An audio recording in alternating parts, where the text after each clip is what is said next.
Good morning. I'm talking to Tommy Riddenhour from First Horizon Mortgage. Good morning, Tommy. Tom, before we get started, I always start off the same way because everybody likes to know where everybody came from and how they got in the business.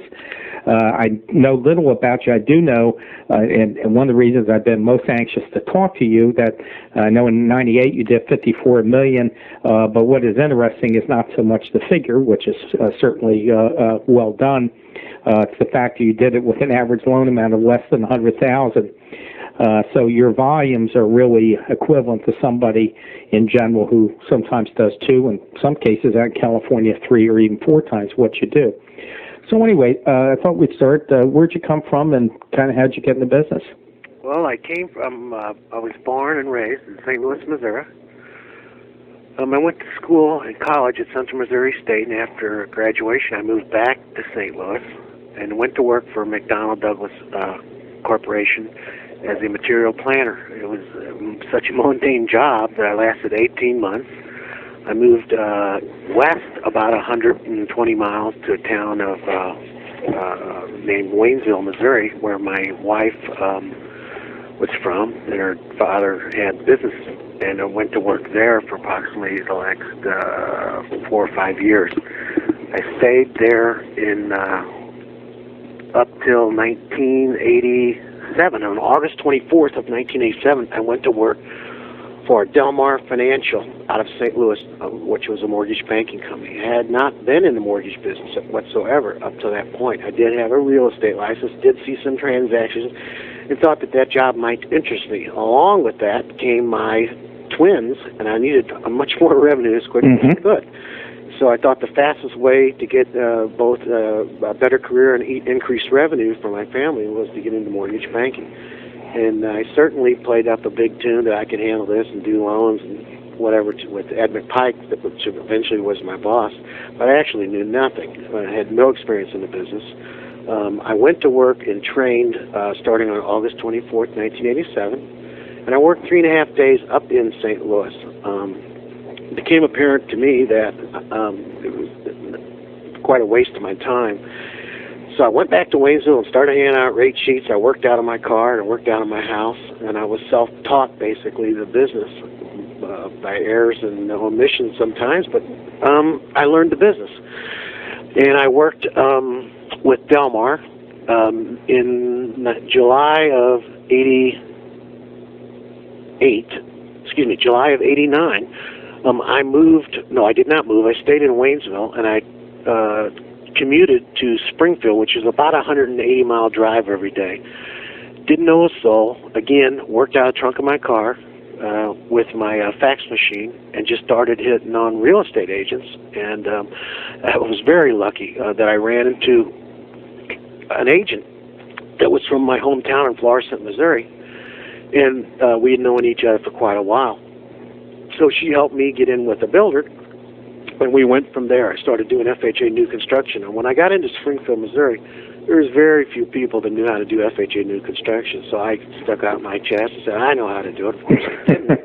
And I had to go, so I met the builder and told him what needed to be done, only because every time he asked me another question, I would get in my car and run back up to my office, which was the gas station, and call my boss in St. Louis and say, how do I answer this question? So I'd get the answer, and then I'd run back and tell him this is what we got to do.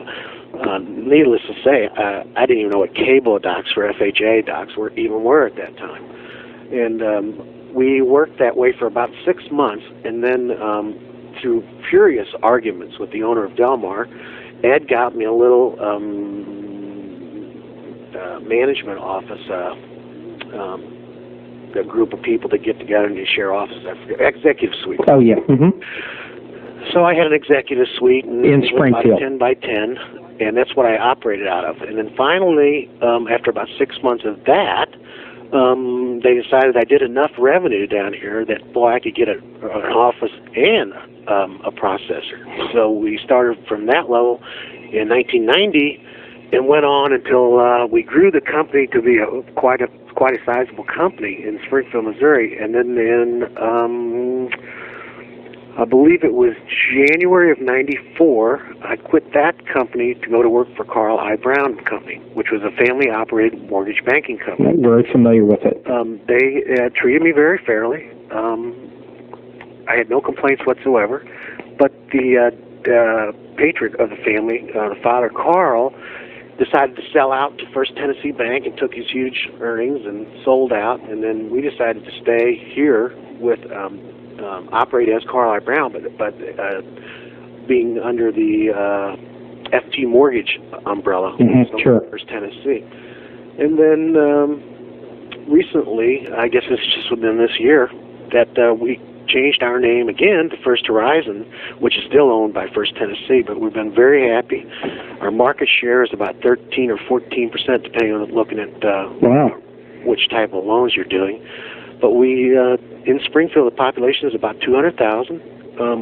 We dominate the market on almost every category of home loans, and we've been very, very pleased. And it's been done mainly by referral business, because we believe if we do the good job, I'm sure you'll hear this from many people. If you do a good job up front, it'll come back to you many times, hopefully. Well, where was your family living during this time? My family lived in Waynesville during that period. And how far away was that from Springfield? About 190 miles. God. Happy marriage to you. Yeah.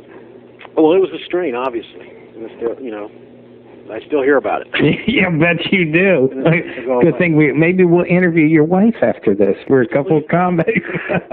Let me have that line. We'll get her going. Right. But out of it, I had 4 children, and I just keep pumping. And no pun intended. Yeah, right, exactly. But I've passed my wildest imagination I ever thought we would do in this business. Well, your average loan amount's around $96,000. Yeah. Why is it so low? Is it the area? It's the cost of housing here. We're not really affected a lot, good or bad, like California. The markets go bad, they go in the tank, and when they roll, they really roll. Well, here it's pretty steady, Freddie. It doesn't go up or down a whole lot.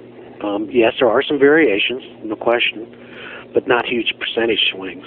And we're not union here, so I think that's kept down the cost of building some. There's no hit on the union at all. No, I understand. But I just think the cost of, and it's very competitive. Are you in a pretty active market? Because in most places around the country now, especially in the Washington metropolitan, the California the market is, still pretty red hot. We're not red hot, but we're doing pretty good. We closed as an office last month, $10 million. We had a $29.9 million quarter, which was April, May, and June. I see. So for us, that was about 112 transactions a month, which is not bad. No, not at all. Pleased with that. But you're doing over 500 a year, and I'd like to kind of back up again, and not necessarily go back to the old days as much as start focusing in the areas that you concentrate when you do your business. And by that I mean, do you primarily do, leaving aside the referrals, which we'll get to later, but do you do most of your business with realtors or with builders? Where do you concentrate on your business? Primary is with realtors. The banks try to tie up the builders pretty tight by giving no closing costs on the end loan. That's somewhat tougher to compete with. So we've focused on the realtors, and we focused on our past customers. And are most of your loans at $96,000? I would assume you probably have 30-35% in govies or somewhere in that. At least. At least. Yes.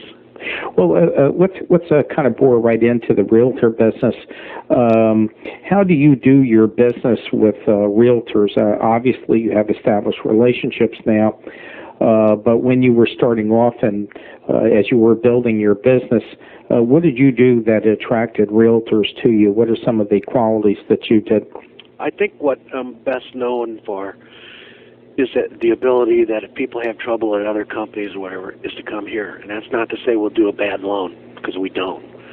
Occasionally a few will slip through, but what we really try to focus on is try to use our experience and focus on my company's experience on how to structure the deal somebody else couldn't figure out, maybe mortgage broker that didn't have the support behind him like I have, and we try to figure out and do the deal. That's always been a very good selling point to the agents, and I've gotten a lot of loyalty out of that, and they continue to use us day in and day out after that. Mm-hmm.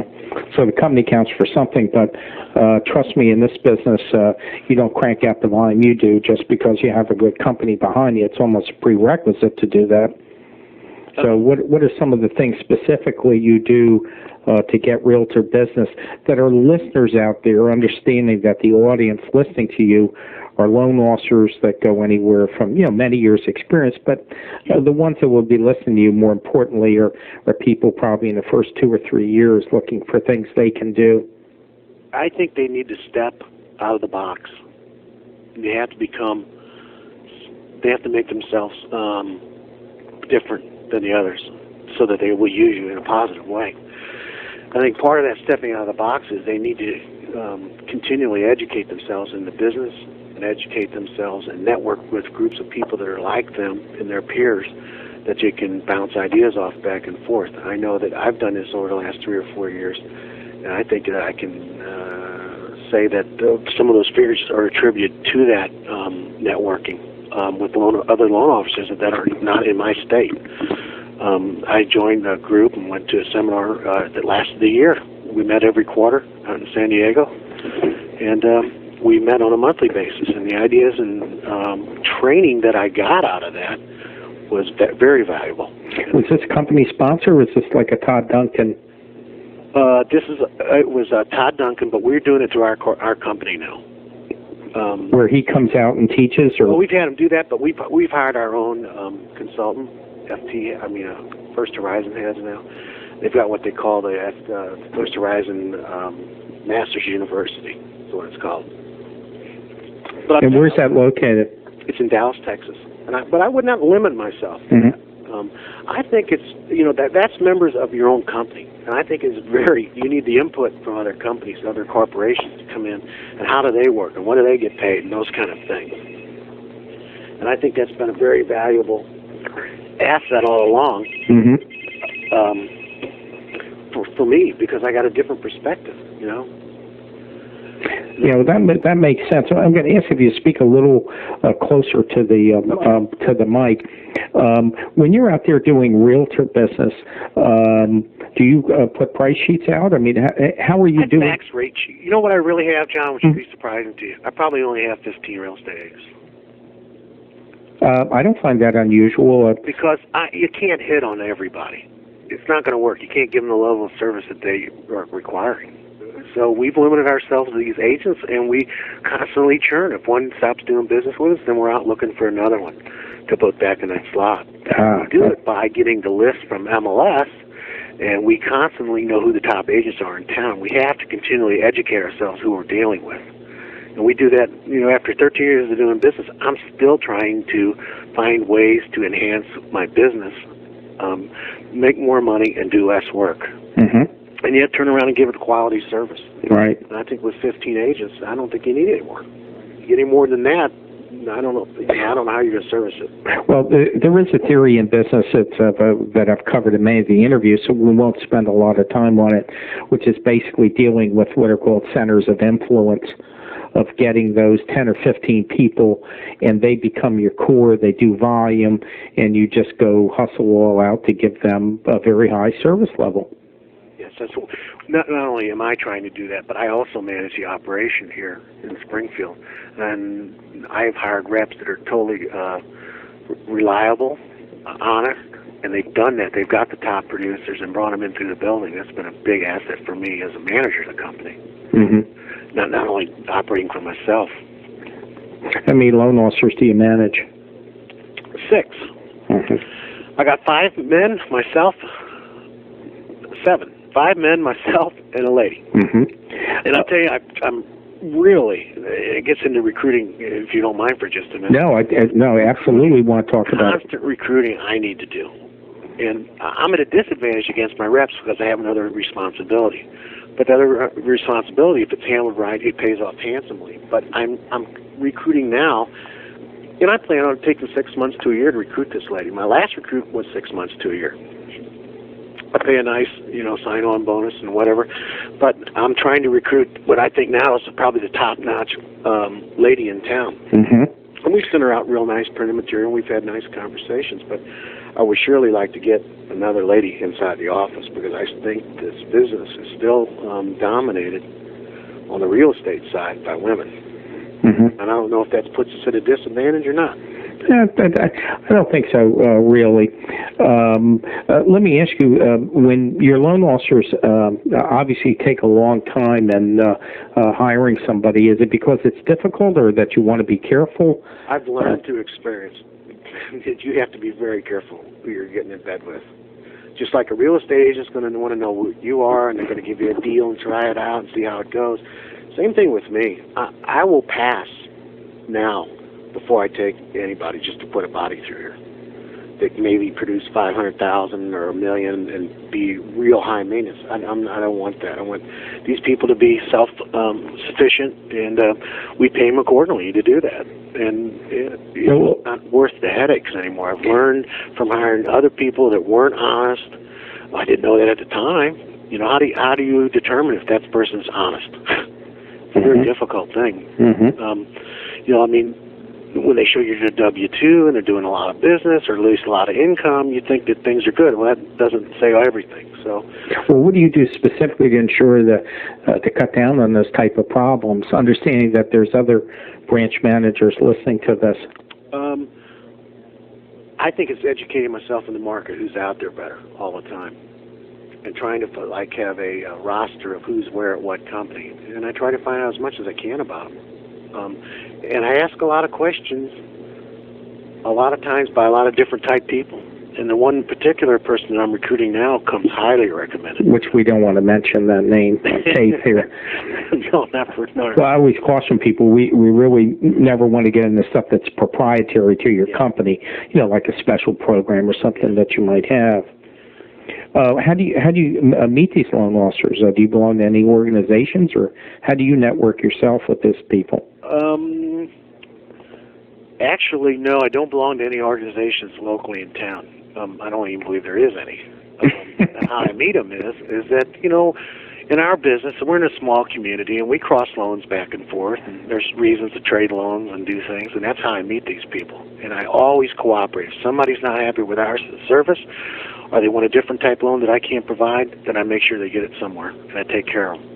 And I get all their docs over there to them. I want to cooperate 100%, so at least the borrower, had a good experience whether they got the loan or they didn't get the loan. But they got a good experience in the sense that I looked out for their best interest. Mm-hmm.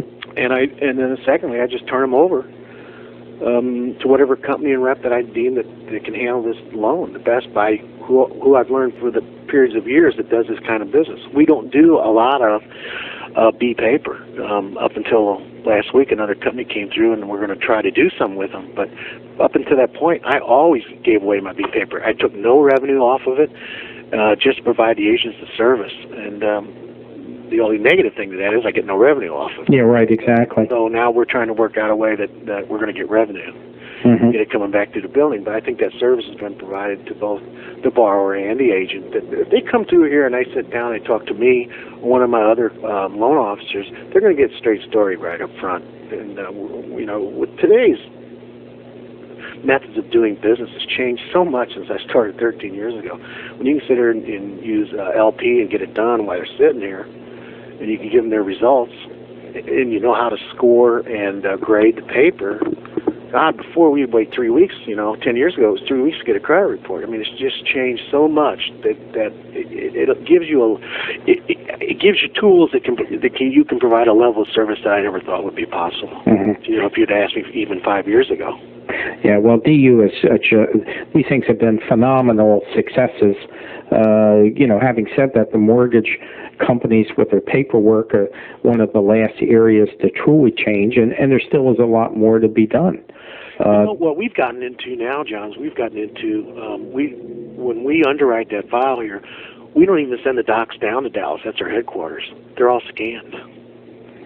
So it's not even leaving our building until we ship. Mm-hmm. Oh, till you actually ship it. Mm-hmm. Yeah, till we end it when we ship. So that's made it real convenient and made it time-saving.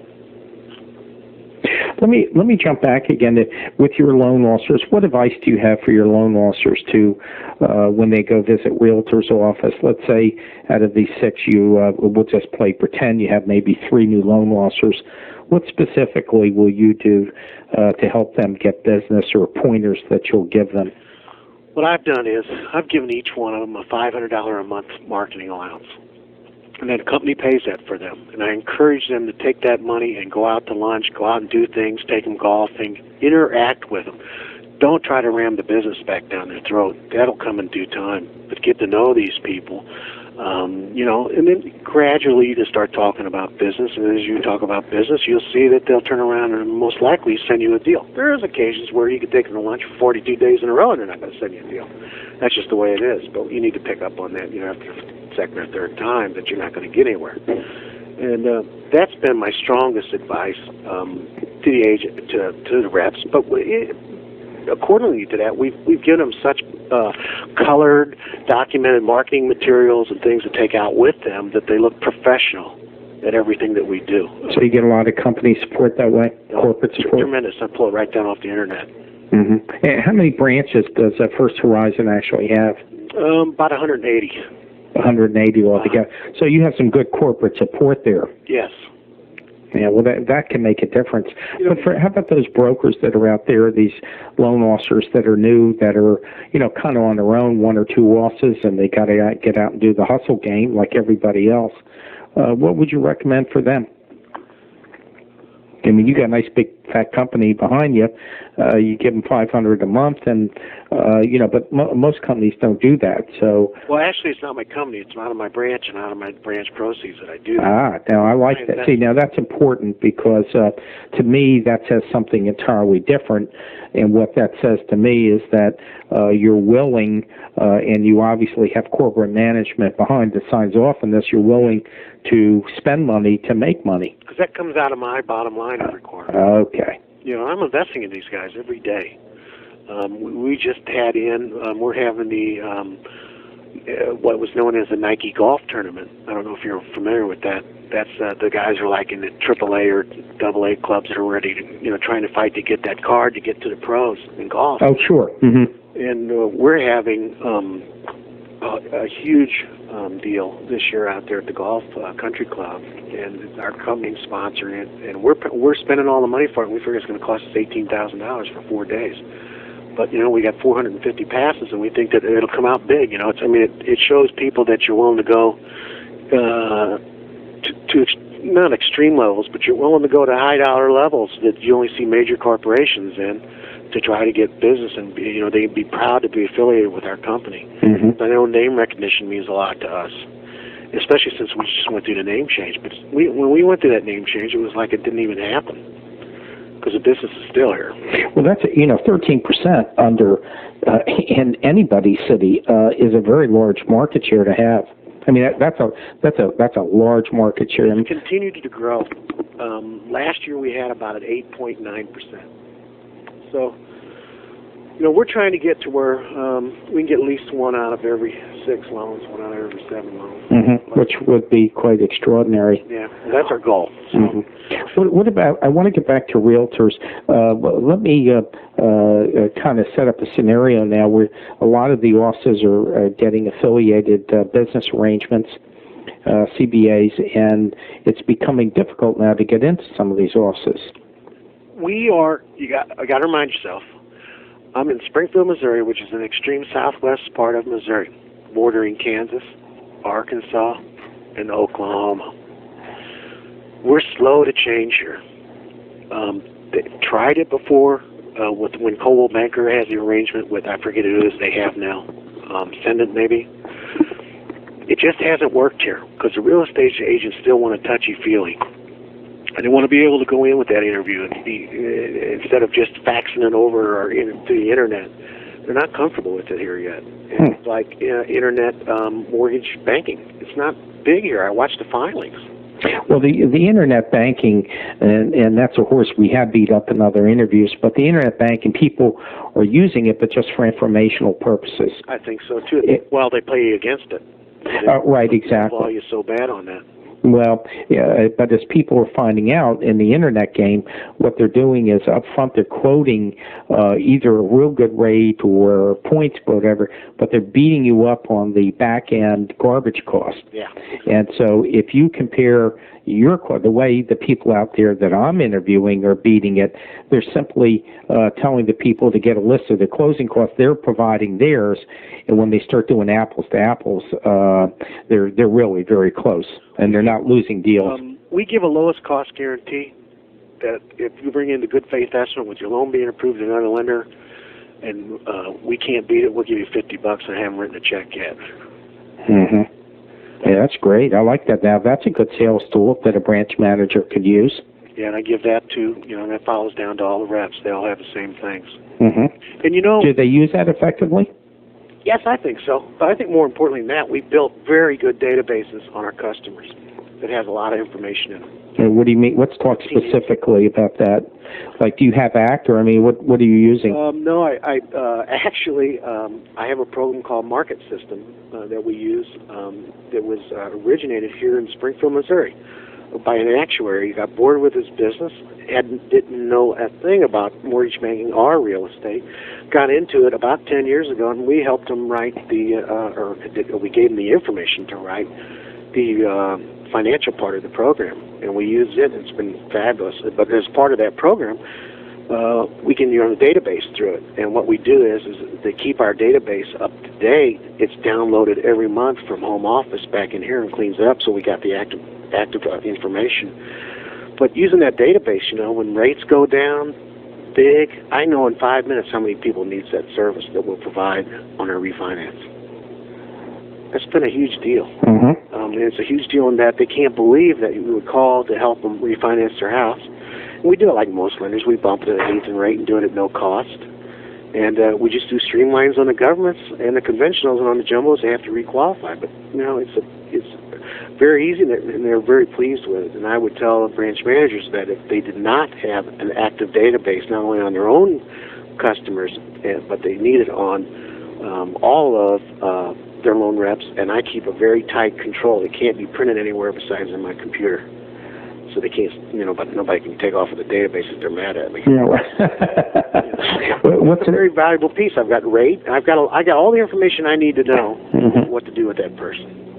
What's the name of the company again that does it? Market, MARK-IT. And they're located in Missouri. In Springfield. Actually, there's a small town outside of Springfield, Missouri, called Bolivar, Missouri. How do you spell that? Boliver, I believe. Okay, because I think there'll probably be some managers calling this guy. Probably bringing. They're welcome to call me too, and I'll pass the number along. That's fine too. Yeah, that's fine. Well, in the interview, when we upload to the web, we'll have your email and website and that kind of stuff anyway. So I'm sure you'll get some emails on this. Let's get back to the realtors for a bit. Your loan officers that are out there, do you encourage them to use rate sheets? Do you encourage them not to be particularly price sensitive, but program sensitive? Right now, we've had to be price sensitive, John. It has gotten, when the business got a little tighter, the rates really became an issue. We've had to cut price here to give the price to our rep. And yes, we do encourage rate sheets. I know that seems old school, but everybody wants one. Everybody wants to know what you're doing. We fax them out to all the companies' faxes every day, much like a wholesale account would, but we do it on a retail basis. Mm-hmm. And it's worked out good for us. Another thing that we do is we do a ton of pre-qualifying. Just like many other companies, we do it at no cost. We absorb the credit report fee. And the realtors here pretty much want a letter that says you're either approved or pre-approved, and you better stand behind that letter. Well, you're raising an interesting issue because there is a difference between a pre-approval and a pre-qual. And on the approvals, where you're getting the approvals just subject to an appraisal. Right. I know in the Washington area, that's what they're looking for. They're not looking for just someone coming by and running a 12C by them. If it's an agent, then I agree with you. But if it's an agent that I've worked with a long time, and they've done business with me a long time, my word's better than my paper. If I tell them go for it, go for it. I don't have a problem with them. Now, I may have an issue with, if that was a selling broker, but the listing broker says, no, I don't believe that, then I get them the letter that says they're approved, and I do it pretty quick. Right.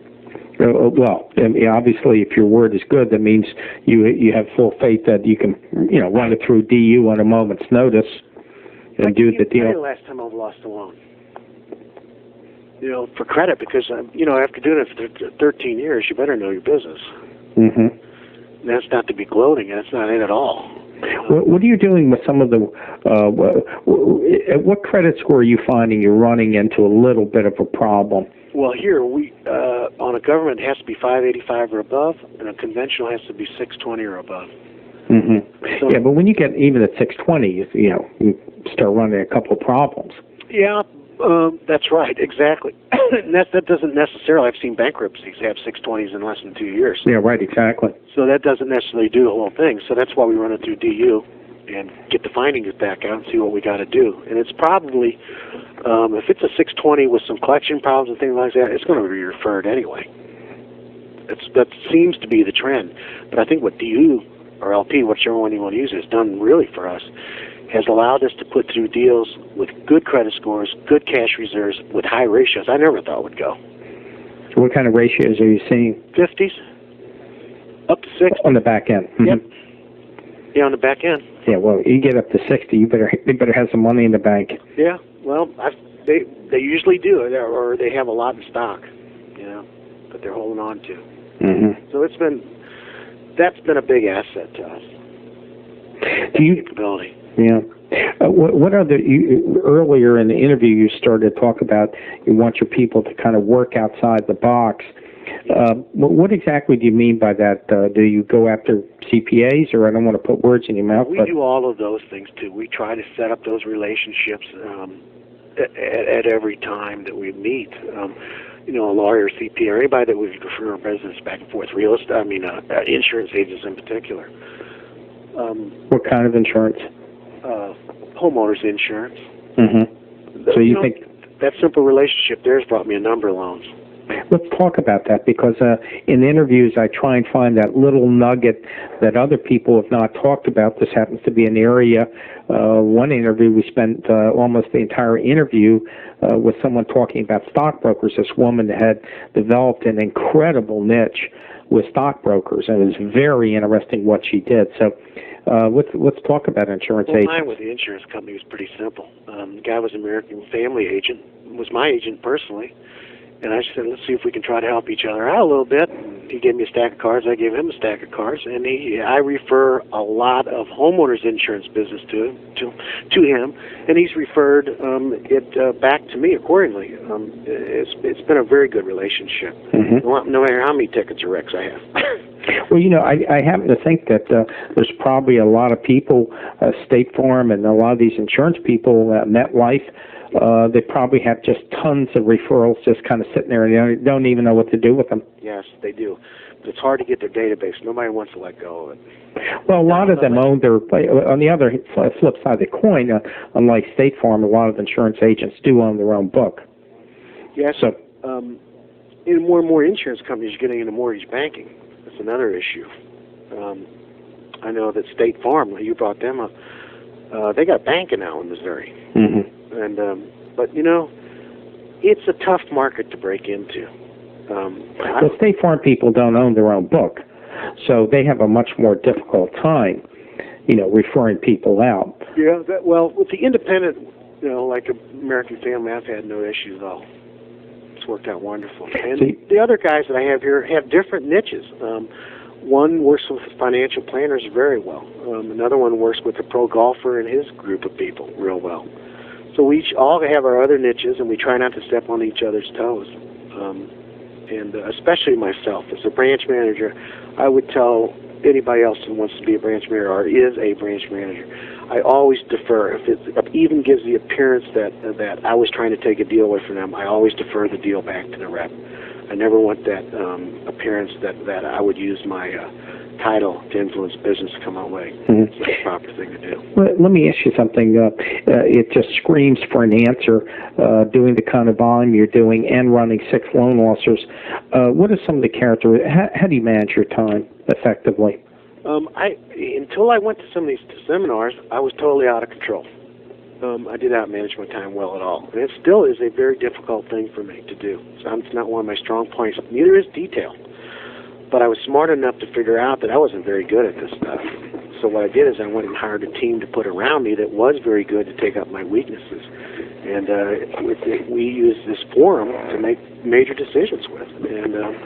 And day-to-day decisions, I have an assistant, Susan Theroff, who just does a great job. She comes from an accounting background, was a state auditor, and not much more detail than an accountant. And there's many days she'd like to strangle me because I'm not as organized as she is. But that organization, combined with my talk, my ability to get business, has worked out wonderful for us. We never would have done those kind of numbers without that type of setup. You can't do it by yourself.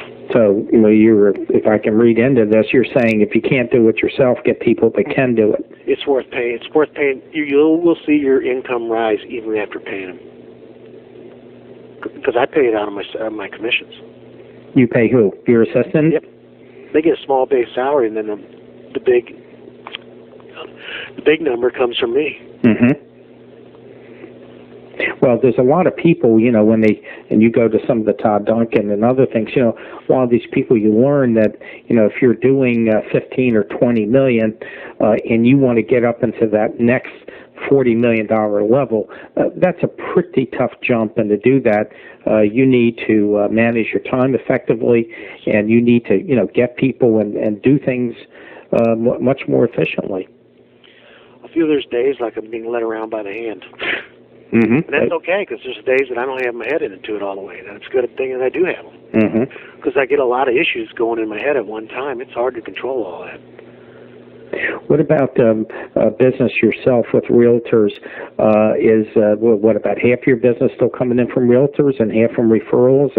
I'd say it's about 50-50. Mm-hmm. I'll tell you what, I'll give you an example. This afternoon, right around lunchtime, I got 8 calls. All of the 8 calls, believe it or not, are either prior customers or referral from a real estate agent. Call back and fax them good faith or whatever they want done, and I have a few phone calls. My goal now is every day not to go home until all my phone calls are made and done and signed off on. What's a major accomplishment? So you don't go home and not return a phone call? No.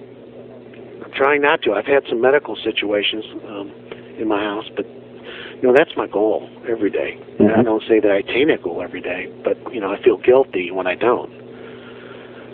It has to be done. It's too competitive.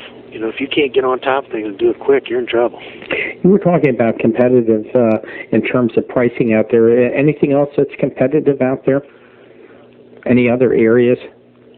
I think pricing was the most competitive because our service is good or better than anybody's, and the market knows that, and I think our market share shows that. But I just can't believe how hung up some people get on rates and don't think about service for an eighth. Well, point. They would go with some, unheard of mortgage broker that has no relationship with them now and won't in the past or in the future, and just let it go for an eighth of a point. They don't want that service. Right. Well, you used the word, you've used it 7-8 times in this in the conversation on high service and service level. But I'm not sure you've really defined it for our listeners out there. Can you give me some concrete examples? I know you talked about your assistant, which I think is kind of a neat idea. I like the idea of the $500 a month for loan officers. I think that's a great thing to spur service level and relationships at the same time. Any other? What do you do specifically? I sit down and I go over with my operations manager, and I make sure these loans, or she does, make sure these loans are approved in a timely manner and closed in a timely manner. And I have, if we close 112 loans in a month, I may have 2 or 3 instances where there's an issue with that loan.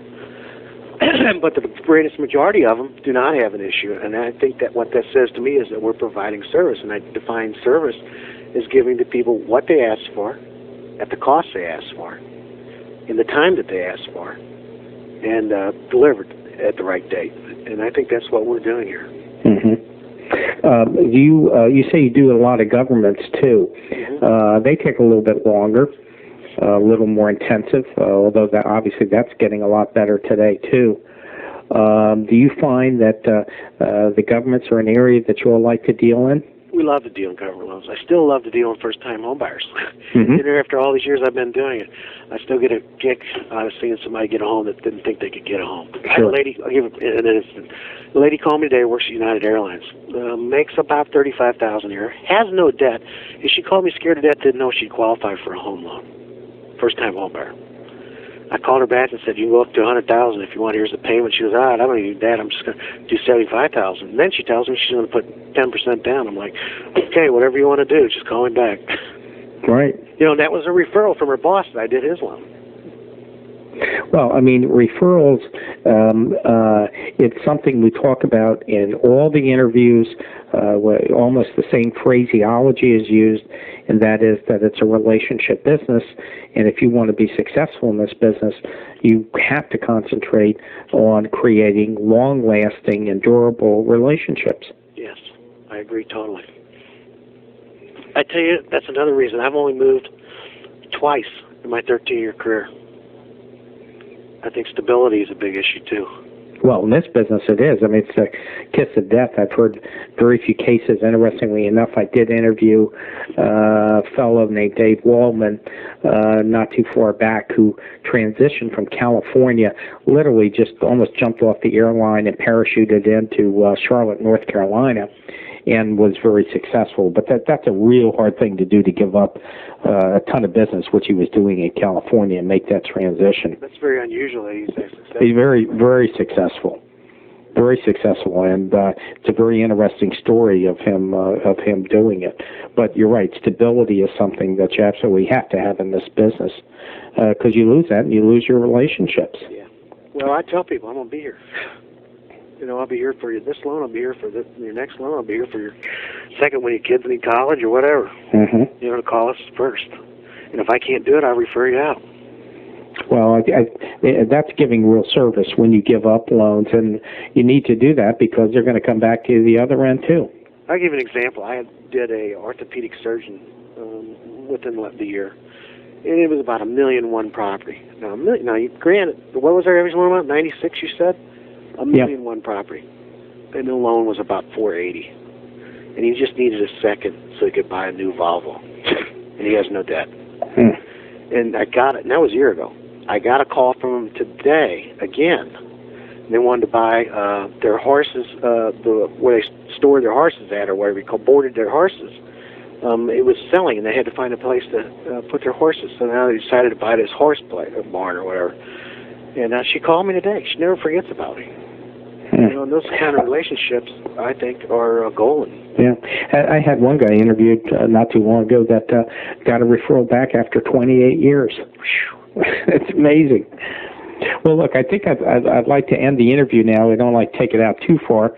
I want to thank you very much for spending the time talking to us and talking to these loan officers and branch managers out there on what you do and how you do your business. And thanks so much, and we'll keep in touch, Tommy. Okay, thank you. Thank you.